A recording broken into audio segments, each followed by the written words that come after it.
Dia masuk kebenaran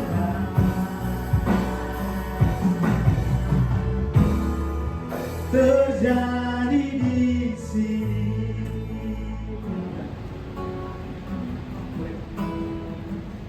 Shalom Bapak Ibu semuanya. Apa kabarnya hari ini? Luar biasa ya, baik ya. Tuhan Yesus baik. Karena sejatinya kasih Allah tak sudah dalam hidup kita, penyertaan Tuhan selalu nyata dalam hidup kita. Sebelum kita mulai persekutuan kita hari ini, saya mau bersaksi bagaimana kebaikan Tuhan dalam hidup saya. Dan bagaimana saya diingatkan bahwa kita ini adalah anak Allah. Dan kita ini punya Allah, penguasa tunggal hidup kita dan sumber segala kehidupan kita. Amin Bapak Ibu. Saya pribadi mengalami beberapa hal ketakutan belakangan ini, baik secara pergumulan pribadi ataupun di pekerjaan gitu. Sempat sharing juga di persekutuan Kamis gitu bagaimana ketakutan dan membuat saya sempat terintimidasi banyak hal gitu dan pikiran saya tidak berpikir dengan jernih. Terus saya sempat galau gitu. Dan puji Tuhan gitu, Tuhan memberikan Roh Kudus dalam setiap hati kita yang menuntun saya untuk bercerita sharing ke kakak rohani saya, pribadi yang lebih dewasa rohani dari saya gitu. Banyak intimidasi dan saya nggak mau bisa berpikir jernih. Saya bilang, Kak, saya harus ketemu. Dan saya awalnya kakak rohani saya bilang, bisa telepon nggak? Karena waktu itu saya jam kerja. Kak, saya mau ketemu Kak, karena saya tahu kondisi saya lagi nggak baik-baik aja. Dan puji Tuhan, singkat cerita, kakak rohani mengingatkan saya, Hey Lian, wes, Hey Lian, Tuhan itu sayang sama kamu. Tuhan itu nggak pernah meninggalkan kamu. Apapun kegagalan, apapun kesalahan, apapun dosa yang pernah kita perbuat, apapun ketakutan kita, Tuhan itu nggak pernah judging. Mau apapun yang menjadi kelemahan kita, hanya satu pribadi satu-satunya yang gak pernah judging kita, menyalahkan kita. Tuhan datang buat setiap orang yang berdosa, bukan cuma untuk orang yang benar. Tapi dengan kasih Tuhan mengingatkan saya, ini aku ya. Kenapa engkau berbeban berat? Kenapa engkau takut? Kenapa kau mencari, kau mengandalkan pikiranmu dan kekuatanmu? Dan itu benar-benar diingatkan satu buah lagu yang membuat saya sadar bahwa iya Tuhan, terkadang kami manusia yang selalu menjauh daripada Engkau. Sejatinya kasih Allah gak pernah menjauh dari hidup kita. Dan lagu ini membuat saya benar-benar menangis bersyukur di hadapan Tuhan. Karena Tuhan mengatakan, Engkau adalah anakku. Engkau adalah anak yang Kukasihi. Bukan tentang engkau benar, salah, ataupun engkau gagal atau sukses. Tapi engkau adalah anak yang Kukasihi.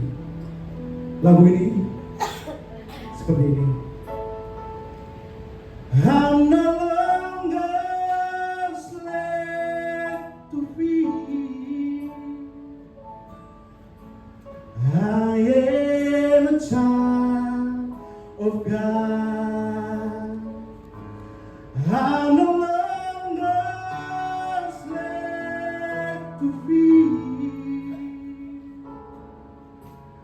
I am a child of God.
Kami percayakan firman-Mu Tuhan.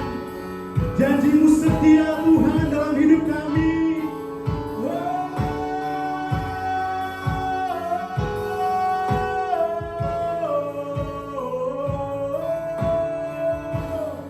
Kami percaya kuasa-Mu. Kami percaya pada firman. Karena kami percaya Kau Allah yang setia.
Kami gak takut lagi Tuhan, karena kami adalah anak-anak Engkau.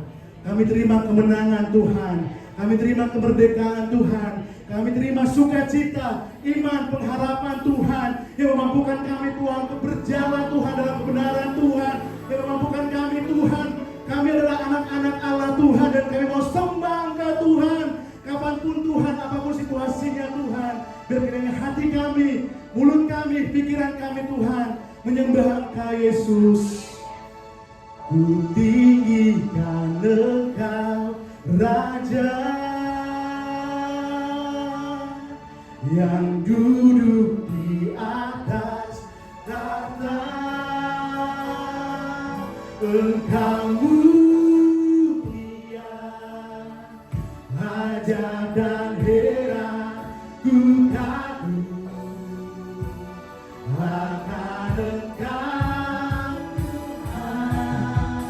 Ku tinggikan Engkau Raja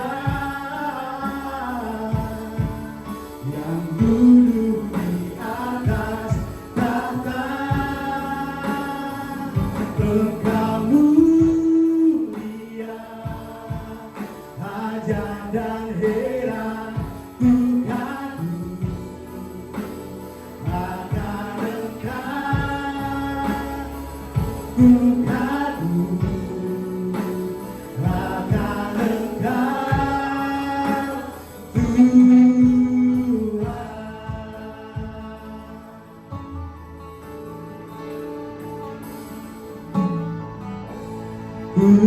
menyembah dalam kudus hadirat-Mu. Hati tata kasih karunia-Mu Bapa.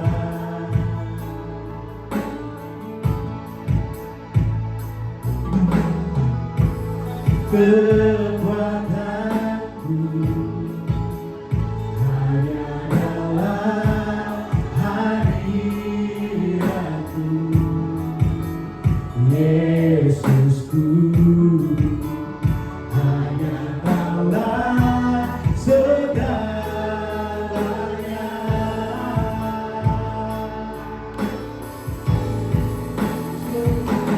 Yakin Kau hadir di sini, ku rasakan kuasa yang tak terbatas.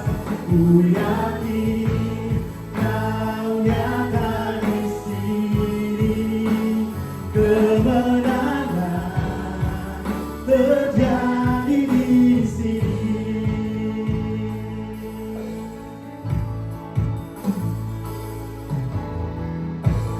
Ku menyembah dalam kudus hadirat-Mu. Hati tata kasih karunia-Mu Bapa.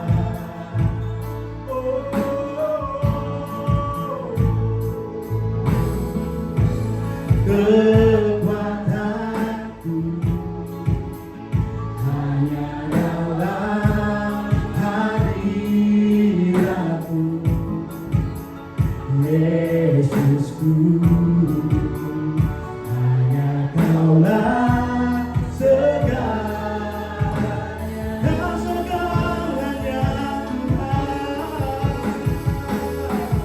Ku yakin Kau hadir di sini, ku rasakan kuasa yang tak terbatas.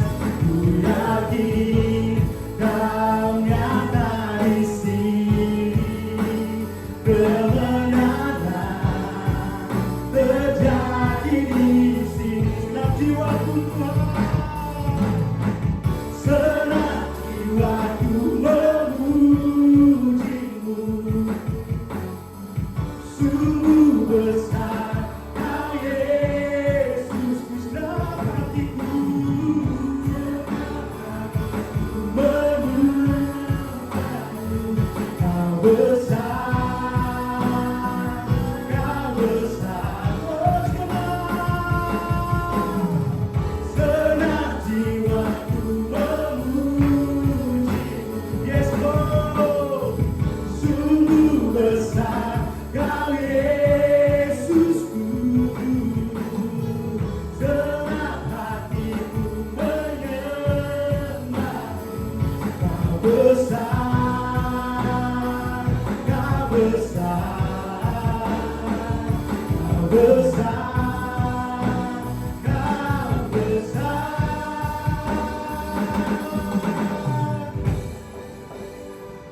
Ku yakin Kau hadir di sini, ku rasakan kuasa yang tak terbatas. Ku yakin Kau nyata di sini, kemenangan terjadi. Kami yakin Tuhan, Kau hadir di sini. Amin Tuhan, ku rasakan kuasa-Mu tak terbatas. Tuhan melingkupi setiap hati kami. Yes Lord Jesus.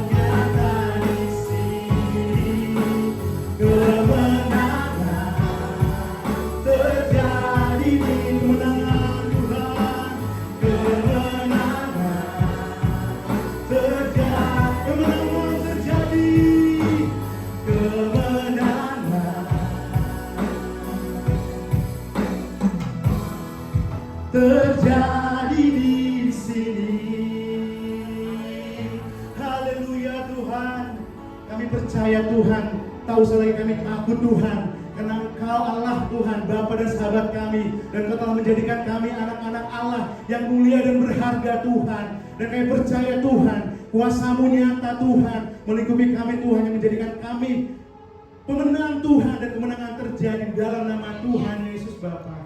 Kami mengucap syukur Tuhan. Yes Lord Jesus.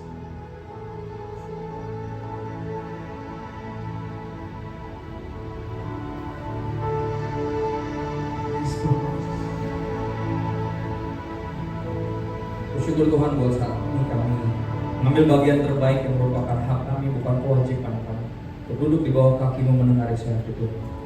Kami buka hati kami selebar-lebarnya, dan buka isi hati Tuhan untuk firman-Mu sebanyak-banyaknya, karena kami tahu iman kami hanya bisa timbul dari pendengaran akan firman Tuhan. Bicaralah Bapa, kami setiap mendengar.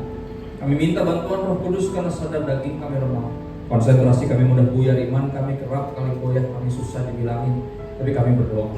Biar roh kami yang menurut Engkau peluk ya Roh Kudus, sehingga waktu ini gak berlalu sia-sia.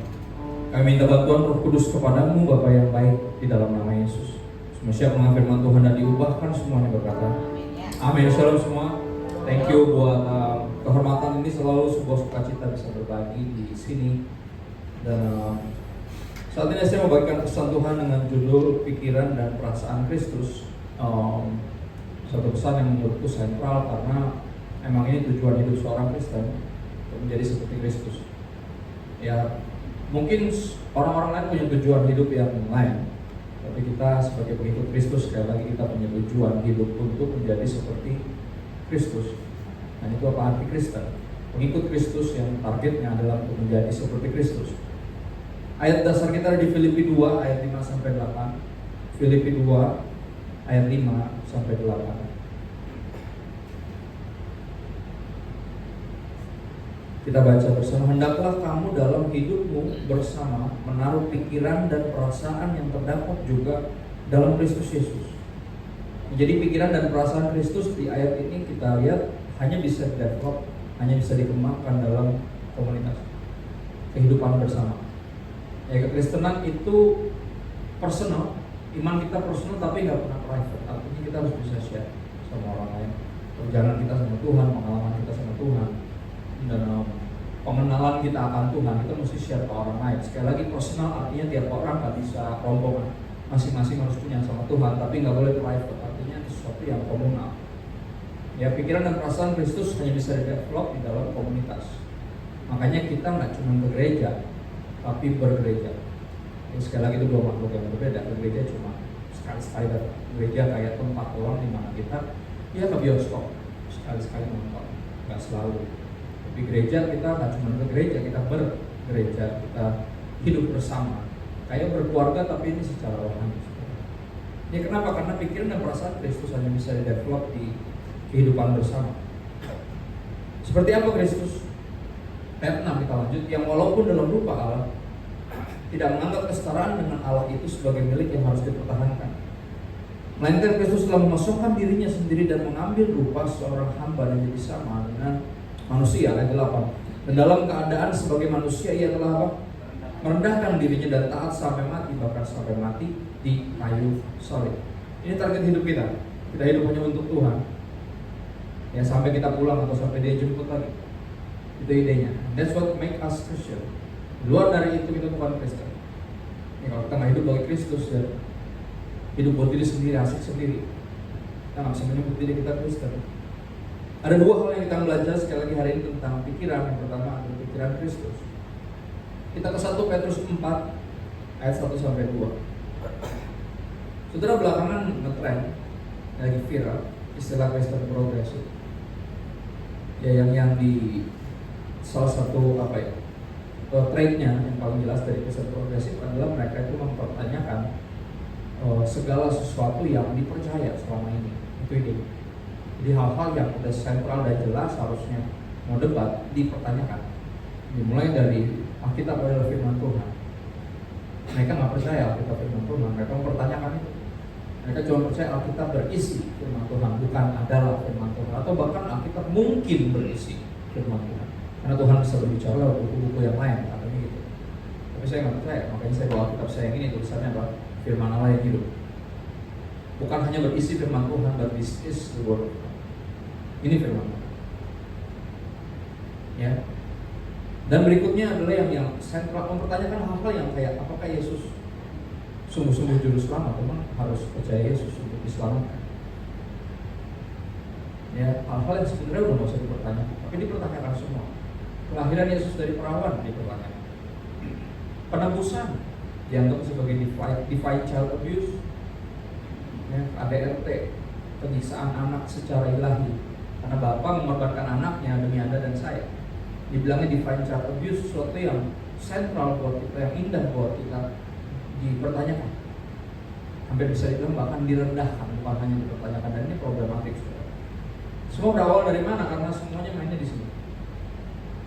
Ya, percayalah kepada Tuhan dengan segenap hatimu dan jangan bersandar kepada pengertianmu sendiri.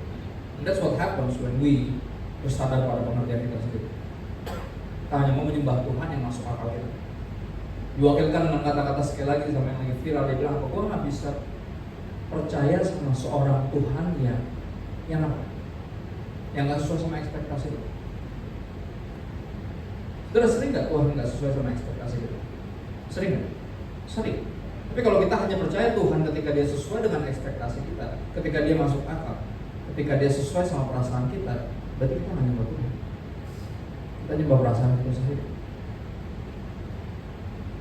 Ya, itu yang terjadi. Kenapa orang tinggalin Tuhan? Karena yang dia sembah bukan Tuhan, tapi versi Tuhan menurut dia. Jadi ketika Tuhan mengizinkan apa yang nggak enak dan dia nggak terima, oh gini percaya Tuhan, enggak deh, gue nggak percaya Tuhan. Gue nggak bisa percaya Tuhan sama Tuhan yang apa? Ya, kita harus belajar menerima dia saat seperti adanya, itu sesuai dengan yang dinyatakan oleh firman Tuhan. Masuk aku nggak masuk akal itu. Dan ini yang penting coba kita lihat tentang pikiran Kristus. 1 Petrus 4 ayat 1-2. Jadi karena Kristus telah menderita penderitaan badan, puncaknya di mana? Kayu salib. Kamu pun harus juga mempersenjatai dirimu dengan pikiran yang demikian. Pikiran yang seperti apa? Yang ditulis di Amplified Bible, ada catatan di dalam kurungnya ditulis seperti ini. Being willing to suffer for doing what is right and pleasing God. Itu pikiran Kristus. Dia rela menderita. Untuk apa? Menyenangkan Bapaknya. Pleasing God. Itu pikiran Kristus, itu yang ada. That's what in his mind.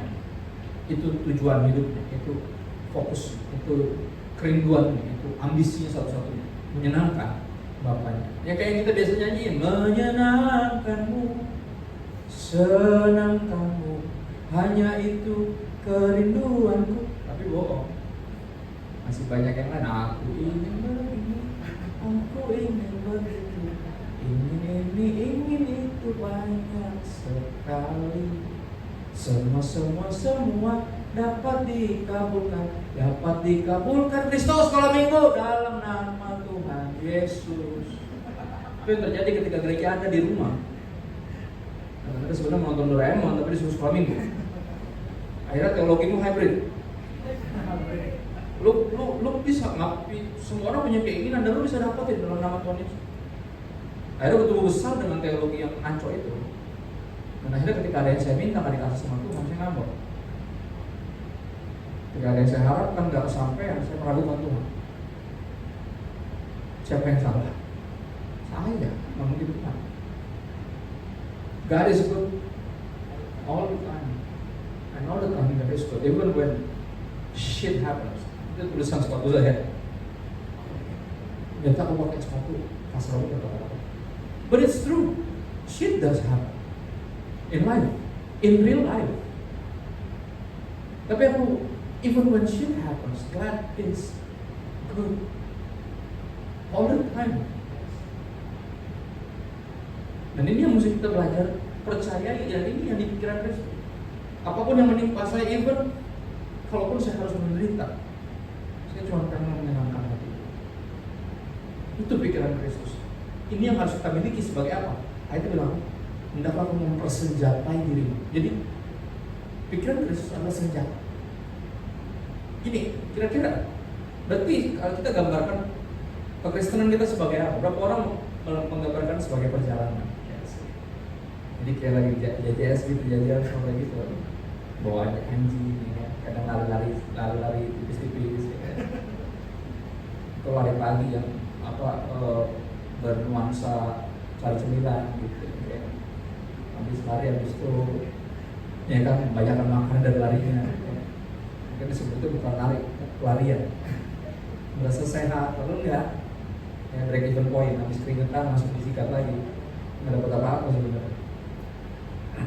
Ada yang menggambarkan sebagai perjalanan, ada yang menggambarkan sebagai petualangan, lebih seru ya, my faith, my adventure.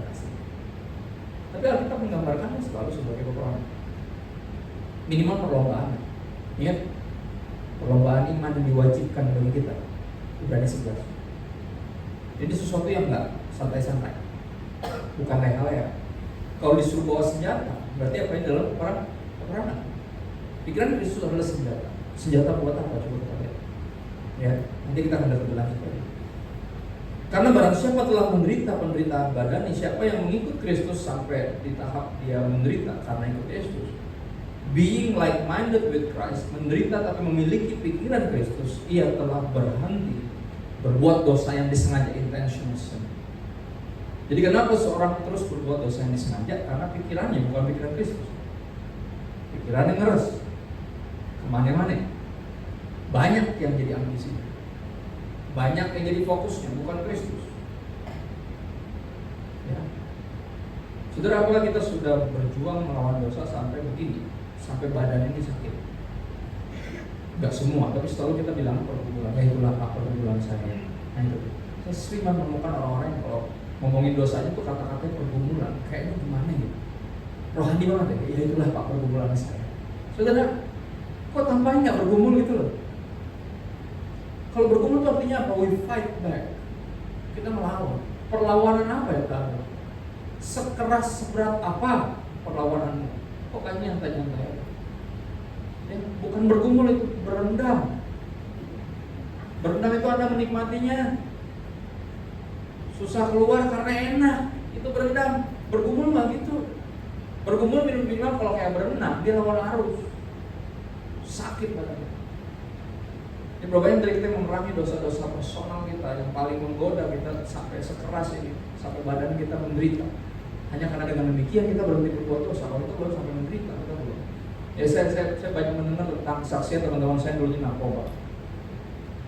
Ya, mereka mau memerangi kecanduan itu sungguh-sungguh. Malam pertama ketika memerangi sakau untuk nggak pakai obat, pertama kali badannya rasa terbakar. Pengalaman semua mereka sama. Mandi di WC semalaman, karena badannya rasa terbakar, karena badannya pengen pakai substance. Dibiarin sakau, mandi sambil didoain sama teman-temannya semalaman, sampai ada yang berendam di bak karena badan merasa disobek-sobek kayak kebakar.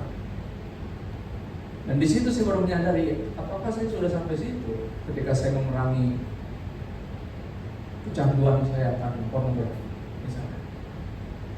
Apalagi saya akan sebutkan apa yang masih mengikat kita. Ya saya 20 tahun terikat pornografi.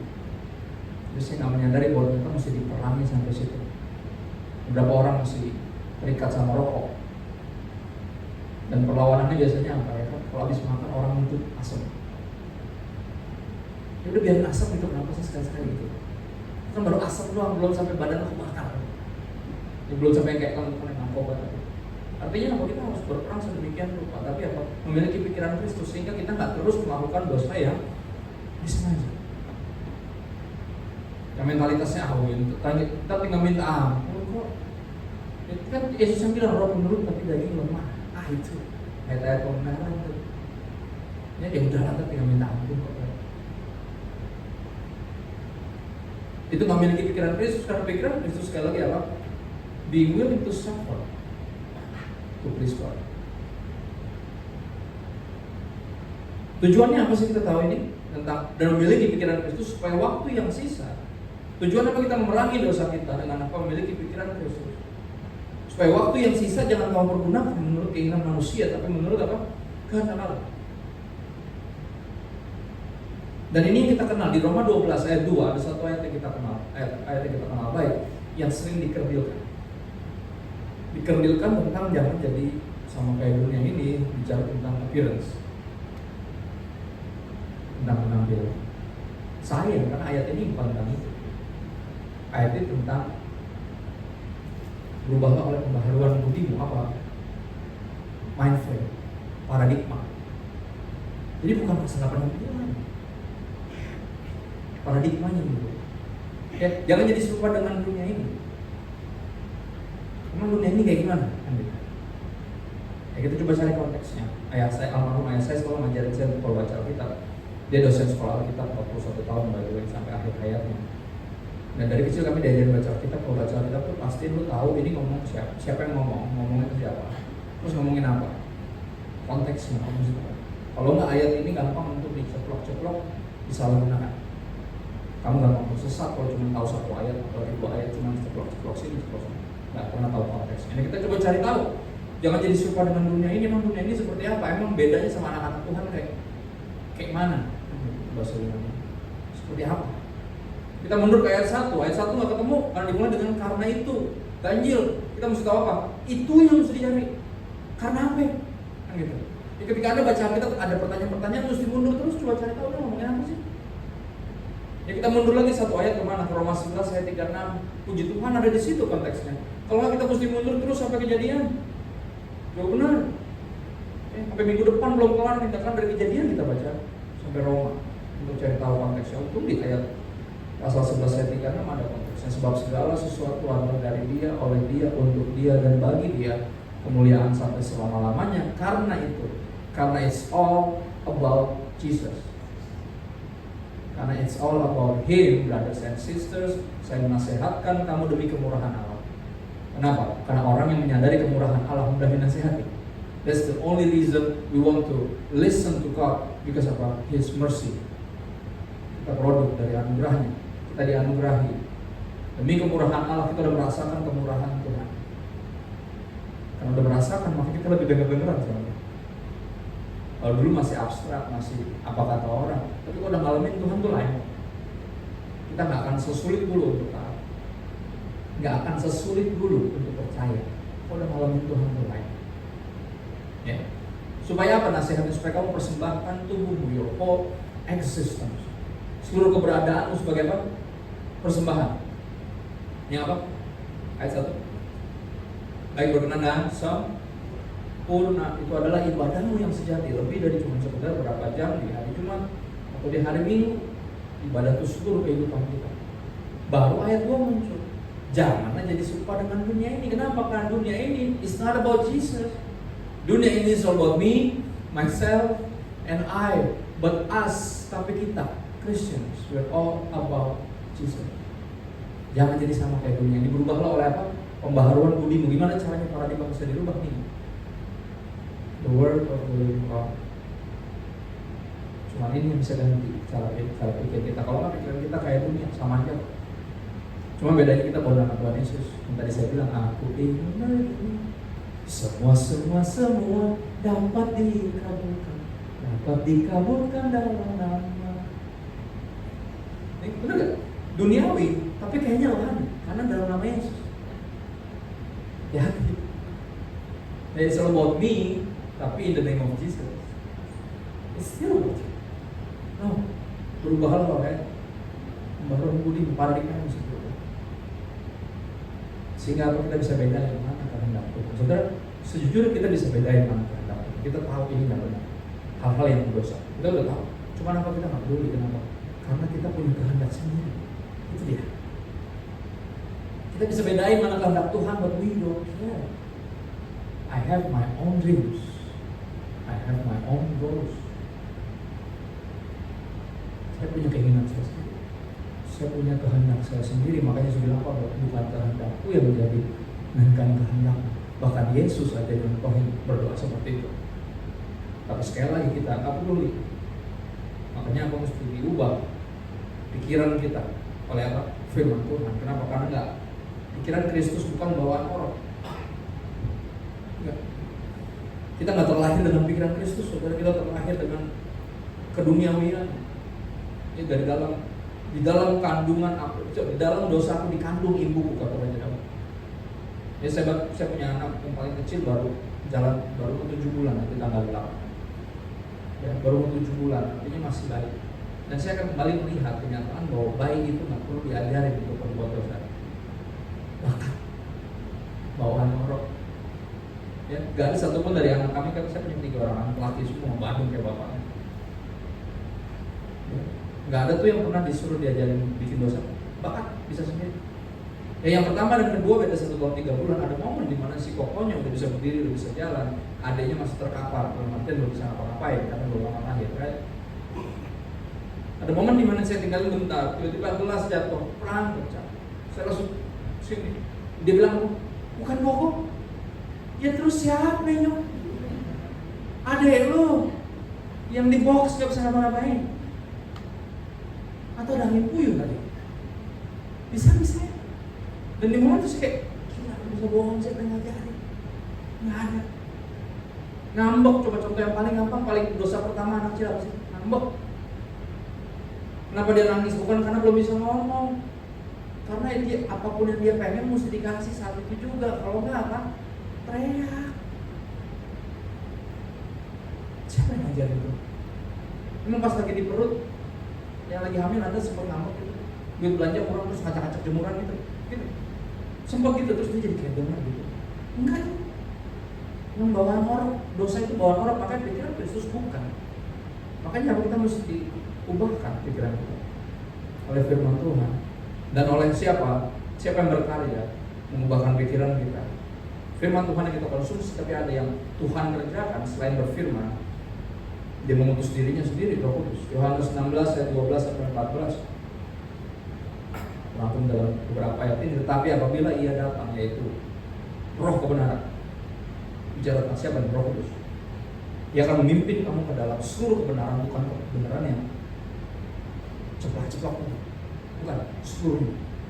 Not half truth, some truth, most truth, no, all the fullness of the truth. Ia akan memberitakan kepadamu hal-hal yang akan datang. Siapa yang akan datang? Bukan apa yang akan datang. Siapa yang akan datang? Yesus. Dia akan terus membuat kita berfokus kepada Kristus. Walaupun kita hidup di dunia ini, earthly living, heaven focus. Karya siapa itu? Holy Spirit. Ia akan apa? Memuliakan aku, kata Yesus. Ciri-ciri orang dipenuhi Roh Kudus apa? Berhenti meninggikan diri, berhenti mencari kemuliaan buat diri sendiri, caper, pengen diakui, gila-gila hormat. Tapi mulai apa? Mulai memuliakan siapa? Yesus. Mulai apa? Dari me, myself, and I. Lupa jadi apa? Soal kunci. Karya siapa itu? Roh Kudus. Nah, ketika pikiran kita diganti sama pikiran Kristus, sudah diubahkan karena firman yang kita konsumsi, firman yang kita dengar, dan Roh Kudus yang berkarya di dalam kita yang membawa kita. Kalau baca Alkitab tuh nggak nyasar, kalau kayak layangan tuh nggak nyangsang, kalau layang nyangsang putus. Nah, kita udah susah, kemana sih, dia kemana sih, tiba-tiba nyangkut, nyangsang. Sepada, ya kenapa ada yang jual sepeda, bukan sepada yang sepeda. Bu, mau numpang ambil layangannya, bu, layangan saya nyangkut di atas, nyangsang. Siapa yang tuntun biar gak nyangsang? Roh Kudus. Dan tapi apa kita punya tugas, saudara? 2 Korintus 10 ayat 4 sampai 5, kita punya tugas. Dan ini yang membuat Kristen progresif jadi suatu ancaman bagi kami. Kenapa? Karena bukan membantu untuk bikin orang tuh mentertibkan pikirannya, tapi diajak untuk terserah lo, yang lu juga berjalan bersama Tuhan, lu bebas ngapain aja, pikirin tentang Tuhan, segila-gila pikiran lo aja. Ayat firman Tuhan nggak bilang gitu, tapi apa ya, susah, lu juga nggak percaya firman Tuhan, right? Benar? Bahkan firman Tuhan aja dipertanyakan. Saudara, kita mesti ingat, yang pertama mempertanyakan firman Tuhan itu bukan manusia, tapi ular di taman. Hati-hati loh. It's okay to have question, but to doubt, dengan sengaja meragukan, mempertanyakan Tuhan. It's the devil's work from the Garden of Eden, from the pit of hell. And we have to be very careful. Kita harus hati-hati. Bukan karena marno, bukan. 2 Korintus 10 4 sampai 5, karena senjata kami dalam perjuangan bukanlah senjata duniawi, melainkan senjata yang diperlengkapi dengan kuasa Allah oleh Roh Kudus sendiri. Yang apa? Yang sanggup untuk meruntuhkan benteng-benteng. Benteng-benteng apa yang harus Kami mematahkan setiap siasat orang dan merubuhkan setiap kubu yang dibangun oleh keangkuhan manusia untuk apa? Menentang pengenalan akan Allah. Oh, ini benteng-benteng yang harus diruntuhkan tuh yang ini. Gimana caranya? By the power of God. Kita punya kuasa, kita punya senjata. Apa senjatanya? Pikiran Kristus. Dan kalau bicara benteng-benteng ini kita bikin tentang pengajar-pengajar sesat. Enggak juga, ini benteng bisa jadi kita bangun sendiri dari dulu. Teologi yang salah tadi, yang hybrid antara Doraemon sama Yesus. Yang dari dulu kita bangun sendiri karena apa? Keangkuhan kita. Jadi kita bisa, ini sekali lagi ini sebuah keangkuhan. Ketika itu, kok nggak bisa percaya sama Tuhan ya? Itu keangkuhan, saudara. Artinya Tuhan tuh harus masuk sini, gua kalau nggak, gua nggak mau nyembah dia. Jadi mau sembah siapa? Gimana caranya kita meruntuhkan tembok benteng yang kita bikin sendiri? Mau suatu time. Gimana caranya? Kami menawan segala pikiran, menawan, held captive dengan sengaja. Dan apa? Menaklukkannya kepada Kristus. Ini dia. Ini tugas kita untuk menertibkan pikiran kita. Sesuai dengan apa? Firman Tuhan. By the help of who? God Himself, the Holy Spirit. Itu pikiran Kristus. Oke, kita punya tugas untuk menertibkannya, menundukkannya di bawah Kristus. Yang kedua dan terakhir, ada sukacita, soalnya terakhir ya, heart of Christ atau hatinya Kristus, atau bahkan disebutnya perasaan, karena hati identik sama perasaan. Ketika mendengar hati Yesus, langsung kita diingatkan akan kekayaan perasaannya ketika dia jadi manusia. Belas kasihnya terhadap yang sakit, simpatinya terhadap yang miskin. His grace for sinners like me and you. Kelembutannya terhadap anak-anak, ketegasannya dalam mencegah kemunafikan, kesombongan dan kekerasan. Kelembutannya di hadapan lawan-lawannya, his meekness, bukan weakness, meekness. Semangatnya bagi kemuliaan Bapaknya dan kegembiraannya atas rencana kasih karunia misterius. Kenapa? Karena kasih karunia. Sekali lagi kita nggak pernah bisa tahu pada siapa Tuhan beranugerah. Karena ada yang diuntungkan, ada yang nggak peduli, ada yang menyia-nyiakannya. Misterius. Kita mensyukuri, kita bersyukur kalau kita bisa masuk kategori yang sekali lagi nggak menyia-nyiakan anugerah Tuhan. Saudara, heart of Christ atau hatinya Kristus adalah pemberian dari Allah. Yeskiel 36 ayat 26 sampai 27. Dikatakan demikian. Kamu akan kuberikan hati yang baru. Siapa yang ngomong ini? Tuhan. Ini janji dari Tuhan yang jarang ditagih, saudara. Sedih. Kita suka nagih janji dari Tuhan buat yang orang lain. Janji buat Abraham, kita tagih buat kita. Buat Yusuf, kita tagih buat kita. Buat Daniel, kita tagih buat kita. Ya. Sekali-kali nagih yang buat beneran gitu. Ya. Contoh, ada yang nagih janji buat Yabes. Nah, itu lupa lagi. Lu tahu nggak Yabes itu siapa? Udah sembarang-sembarang doa Yabes tapi nggak tahu siapa Yabes. Kenapa doanya kayak gitu? Kenapa? Karena Yabes apa artinya? Diperanakan dalam penderitaan. Itu artinya, itu hidupnya, makanya dia berdoanya kayak gitu. Enggak, lu bikin doa lu sendiri. Doa Kristo sama sucinya dengan doa Yabes. Karena pergumulan Kristo sama Yabes beda. Kenapa jadi pergumulan orang jadi doa gue? Enggak, kalau mau sama, doanya sama doa Yesus. Doa apa? Doa Bapa kami yang diajarin Yesus. Kalau mau itu. Karena apa? Semua kita ngikutin Yesus akan mengalami yang Yesus alami. Ditolak, dijauhi, dianggap lebay, dianggap sok rohani, dianggap panitia sorga. Bener? Monopoli keselamatan, katanya gitu. Tapi Yesus juga diperlakukan dulu ya gitu. Dia ngusir setan, dia bilang dia ngusir setan pakai kuasa setan gitu. Sejahat itu orang di era itu sama Yesus. Ya sekali-kali nanti janji itu yang buat kita beneran gitu. Ya, tapi kita suka nanti janji yang lain karena sesuai sama yang kita pengen. Misalnya contoh Abraham kan kaya ya. Siapa sih nggak pengen kaya? Ada orang yang benar jujur, pertama kali dia ikut Tuhan itu gara-gara pengen jadi kaya. Ada PD kantor di kantornya. Dia sebenarnya mau ke WC, cuman karena ruangan rapat itu yang dipakai buat ibadah itu dekat WC, dia lewat. Pas dia lewat, lagi nyanyi. Yang miskin diperkaya. Mau dong. Jadi keluar dari WC, nggak balik ke meja, masuk di ibadah. Mulai Jumat depan ikut terus. Mulai nanya tentang Yesus. Dia pengen ikut Yesus, kenapa? Karena dia miskin dan pengen apa? Diperkaya. Jadi dia tahu kalau ikut Yesus itu yang miskin bisa jadi kaya. Gila, gue juga mau. Jadi ikut Yesus pertamanya gara-gara itu, puji Tuhan, sekarang udah gara-gara itu lagi. Dia semua kita ikut Yesus pertamanya ada udang di balik bakwan, aku aja lah. Nggak ada ikut Yesus tulus dari awal tuh, nggak, rata-rata modus dari awal tuh. Tapi nggak lucu kan kalau menjelang dia datang kedua kali masih modus juga. Nggak lucu dong, harusnya bertumbuh imannya. Harusnya kita ngerti, tadinya kita pikir ini buat saya, tentang saya, tapi ternyata itu all about Jesus. Makanya pasti keram. Jangan kemana-mana. Masuk lebih dalam. Ayo, jangan cuma ke gereja, bergereja lah. Jangan cuma ikut persekutuan sekali 2 kali. Berkomunitas lah, bersekutu sungguh-sungguh di sini.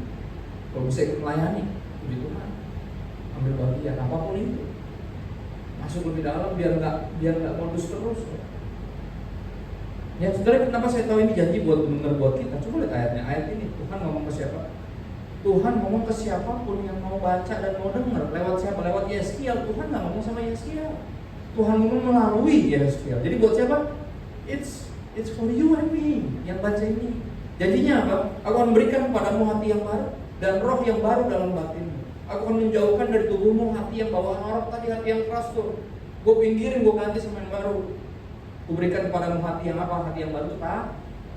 Ayat 27, rohku akan berikan diam dalam batinmu. Bukan cuma dikasih hati yang baru, tapi dia sendiri tinggal di situ, di hati yang baru.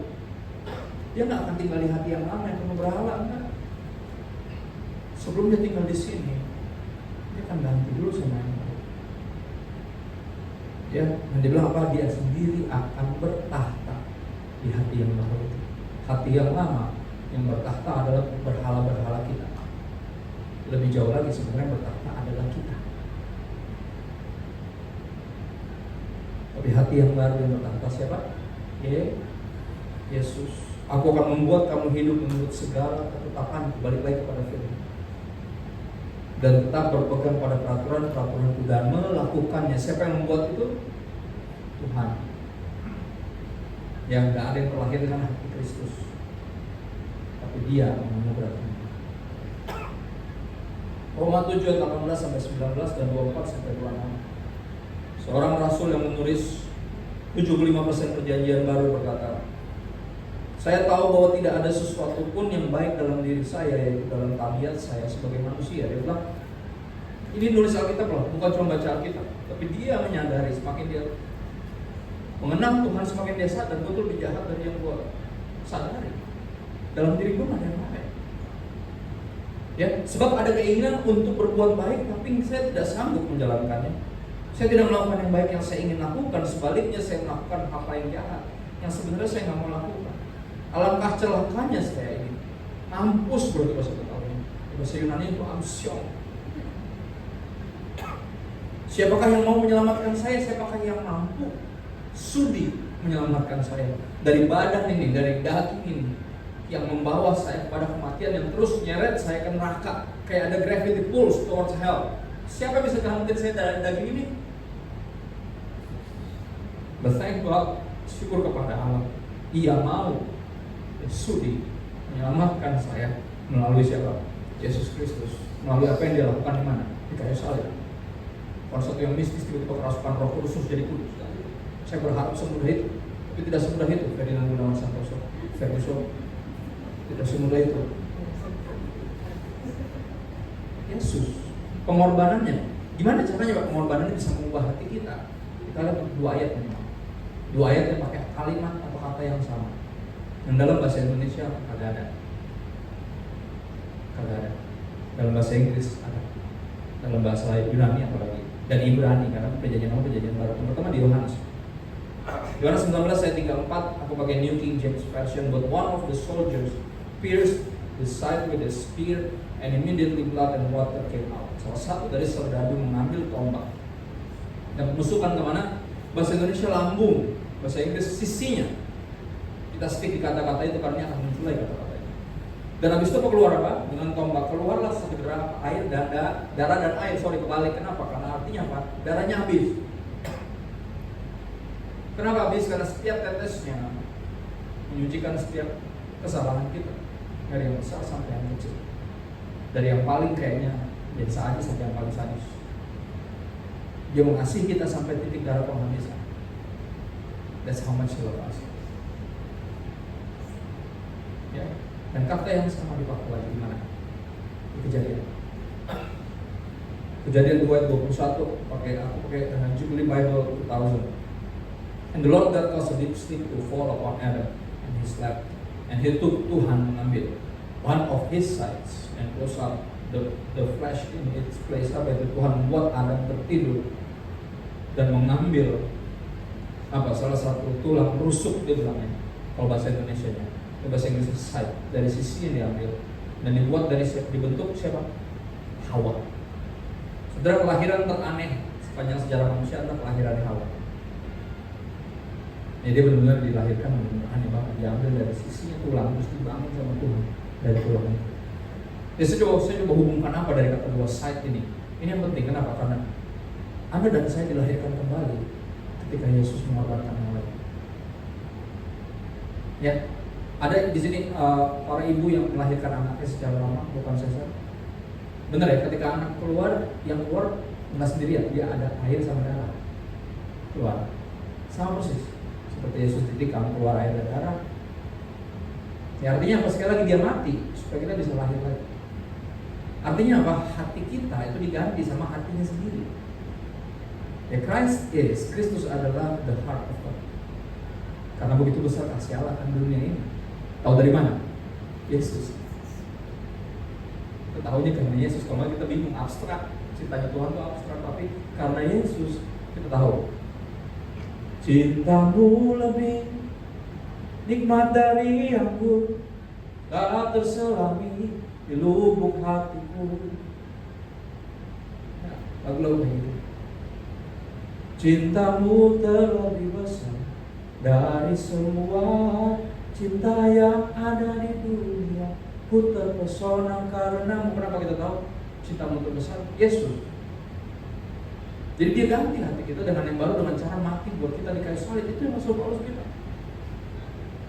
Ya makanya ketika seorang meninggal, dulu kan suka dimasukin koran nih. Kata-kata yang paling selalu menyentuh hati saya adalah telah kembali bukan ke rumah Bapa, tapi ke sisinya. Suka banget kata-kata itu.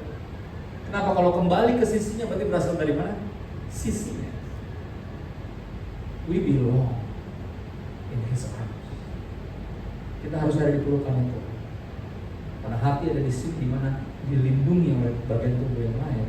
Makanya kalau Anda pelukan sama siapa aja, ya brotherly and sisterly atau secara romantis sama pasangan Anda, ada rasa yang kayaknya gue mau belong here. Maka ada rasa yang berbeda ketika Anda itu lagi berduka, lagi senang kan. Kenapa? Karena dari situ kita berasal, dari hatinya, dan kembali ke hatinya. Makanya apa? Diubahkan hati kita dengan cara mati di kayu salib dengan Anda dan saya, sehingga kita bisa kembali ke mana? Ke sisinya. Karena dari sisinya kita berasal. Karena Yesus mati, kita lahir lagi. Dan ini yang Rasul Paulus bilang, dia mau menyelamatkan saya oleh Yesus. Ayat terakhir, bagian kita adalah menjaga hati kita. 1 Petrus 2 1-5 dan 9-10 saya rangkum dalam 3 ayat ini aja. Ingat tadi seperti kita harus menundukkan pikiran kita kepada firman Tuhan, kepada Kristus. Sekarang kalau hatinya sudah diganti, harus dijaga. Jangan nyuruh Tuhan lagi. Ya, seperti lagu yang terkenal, lagu rohani. Jagalah hati, jangan kau nodai. Jagalah hati. Lagu rohani, iya lagu rohani sebelah. Cuman saya pernah tahu itu dari Amsal itu namanya. Ya, jagalah hatimu dengan segala kewaspadaan, dan dari situlah terpancar kehidupanmu. Tuhan suruh kita ngapain? Jaga hati, tapi kita sering nyuruh Tuhan lagi. Saya pernah dengar orang berdoa, bahkan pernah kata Tuhan jaga hati kamu. Kata Tuhan, lu jaga hati lu. Gue ubah hati lu, udah gue ubah, lu yang jaga, jangan nyuruh gue lagi. Tapi itulah kita tuh, suka lepas tanggung jawab. Tapi mesti siapa? Kita yang jaga hati kita. Ayat 1-3, karena itu buanglah segala kejahatan. Itu cara kita menjaga hati yang baru. Yang lama-lama gak usah dibalikin lagi. Kalau pernah dijahatin orang, mungkin gak usah diingat-ingat. Udah dibuang, udah diganti, gak usah dikorek-korek, dicomot, oh ini gua. Kagak, itu ini. Biar yang berlalu, biarlah berlalu. Ya kan? Yang baru sudah datang. Buanglah segala kejahatan, tipu muslihat, kemunafikan, kedengkian dan fitnah, dan jadilah sama seperti bayi yang baru lahir. Apa? Bayi baru lahir yang selalu ingin akan air susu yang murni. Pengen itu nyusu terus sama maminya. Dan ini harusnya apa? Orang yang lahir baru itu kayak gitu, kita pengen terus firman Tuhan. Yang apa? Yang murni dan rohani, yang berkuasa untuk apa? Membuat kita bertumbuh dan memperoleh keselamatan. Supaya oleh firman itu, air susu yang murni dan rohani, kamu bertumbuh dan beroleh keselamatan. Tapi nggak titik, ayatnya koma. Kenapa? Karena ini bicara hati. Jika apa? Jika kamu benar-benar telah mengejar kebaikan Tuhan, ini yang akan kita pilih lakukan. Kita akan lebih dengerin apa yang Tuhan bilang daripada apa kata orang, apa kata hatimu sendiri, apalagi apa kata saya. Nah, makanya anak kecil yang baru lahir, dia nggak bisa dikasih apa-apa selain daripada susu itu. Dan Tuhan pengen kita kayak gitu. Nggak ada salahnya belajar, nggak ada salahnya baca-baca yang lain, tapi biar firman Tuhan yang memperoleh tempat di hati kita. Yang lain cuma kita baca untuk lalu cukup tahu. Tapi yang firman Tuhan sungguh-sungguh kita masukin hati kita. Yang berkuasa apa? Menyelamatkan dan membuat kita bertumbuh. Ini tugas kita untuk menjaga hati kita. Ya, kita berdoa sebentar. Makasih Tuhan buat hadirat-Mu.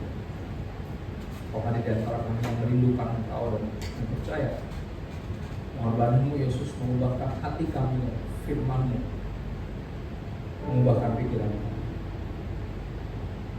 Kami minta, seperti sederhana kami minta, biar izinkan kami memiliki pikiran dan perasaan-Mu sehingga hidup kami nggak sia-sia. Selama ini kami punya ambisi kami sendiri, mikir kami enggak, hati kami dipenuhi berhala kami. Dan kami bersyukur Kau sudah mengampuni kami 2000 tahun yang lalu dan masih extend your grace for us until today. Dan hari ini kami terima pikiran dan perasaan Kristus, kami terima. Makasih ya Bapak. Kami minta bantuan Roh Kudus menjadi pelaku firman bukan pendengar saja. Kami minta kepada-Mu ya Bapak dalam nama Yesus. Haleluya.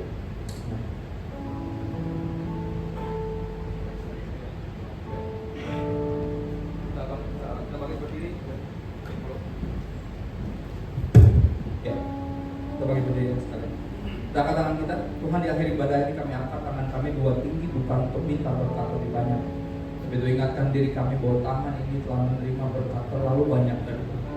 You've been too good to us, sudah terlalu baik dalam hidup kami. Kami angkat tangan kami dua tinggi untuk ingatkan jiwa kami bahwa tujuan akhir anak-anak Tuhan diberkati bukan untuk menjadi kaya, tapi untuk jadi berkat. Ini kerinduan kami yang terbesar. Kami rindu jadi berkat dimanapun Kau tempatkan kami, apapun yang kami kerjakan. Izinkan kami bawa hadirat Tuhan menjadi berkat, pertama di rumah tangga kami, di keluarga kami, tempat kami tinggal, berdomisili di lingkungan kami, tempat kami bekerja, berusaha dan melayani di tempat ini atau bahkan tempat-tempat yang lain.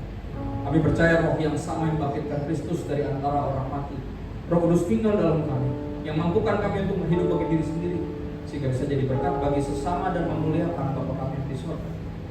Tuhan menghadapkan wajahnya kepada menyinari Engkau dengan kasih. Biar kasih dari Allah Bapa yang dibuktikan lewat pengorbanan Sang Putra Yesus Kristus di kayu salib, serta persekutuan dengan Roh Kudus menyertai kita dari hari ini sampai Maranatha Yesus datang kembali untuk menjemput kita, membawa kita ke tempat yang Dia janjikan, Dia siapkan hanya untuk kita.